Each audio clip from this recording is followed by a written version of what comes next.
Hello guys, in today's video I will be showing you how to fix Livu not working problem. So the answer is easy, just go to the settings and then scroll down to the apps section and then go to the search and search Livu and then go to the storage and here you will find this clear cache option. Click on it. Now you can go check it if it worked, and if it didn't you can try to restart your phone or join the Wi-Fi off and on or the Bluetooth or the airplane mode. Also you can try to clear data, but be careful. If you clear data, all these applications data will be deleted. This includes all files, the settings, the accounts, the databases, etc. So be careful if you want to clear your data.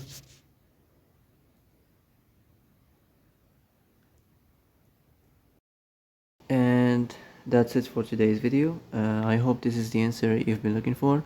If you like this video, don't forget to like and subscribe, and see you in the next video. Thanks for watching.